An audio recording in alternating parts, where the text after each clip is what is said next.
Hello! మేము బాగున్నాము. మీరు బాగున్నారా? ఈరోజు నేను కోకోనట్ ఆయిల్ తోటి ఆయుర్వేద కోకోనట్ ఆయిల్‌ని ఎలా తయారు చేసుకోవాలో చూపిస్తాను. దానికి కావాల్సిన ఇంగ్రీడియెంట్స్ చూడండి.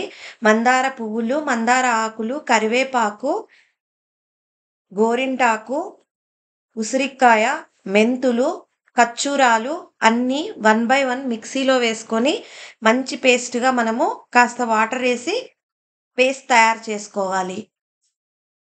నేను ఈ విధంగా ప్రతి ఒక్కటి మిక్సీ జార్‌లో వేసుకొని మంచిగా పేస్ట్ చేశాను.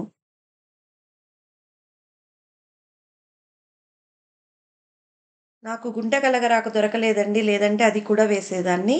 మిగతా ఇంగ్రీడియెంట్స్ అన్నీ వేశాను. మందారం ఆకులు, మందార పువ్వు, గోరింటాకు ఈ విధంగా చూడండి. ఈ విధంగా పేస్ట్ చేశాను. ఆ తర్వాత ఒక గిన్నె తీసుకొని అందులోకి ఈ పేస్ట్‌ను ట్రాన్స్‌ఫర్ చేశాను.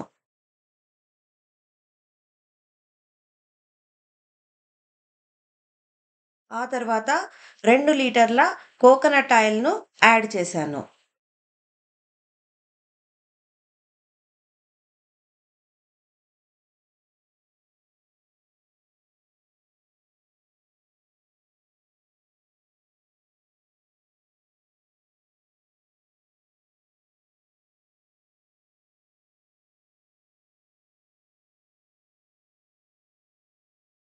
ఈ విధంగా మొత్తము కోకోనట్ ఆయిల్‌ను అందులోనికి వేసుకొని మీడియం ఫ్లేమ్‌లే అట్‌లీస్ట్ 3 అవర్స్ మనము బాయిల్ చేసుకోవాలి. దీనిని కదుపుతూనే ఉండాలి. లేదంటే అడుగంటుతుందండి. దీని వలన మనకు డాండ్రఫ్ కానీ, తర్వాత జుట్టు ఊడడం కానీ, ఈ విధంగా తయారు చేసుకోవటం వలన ఈ ఎటువంటి ప్రాబ్లమ్స్ అనేటివి ఉండవు. నేను మందారం ఆకులు ఇవి ప్రతి ఒక్కటి కూడాను ముందు రోజే మంచిగా కడిగి ఆరబెట్టుకున్నాను.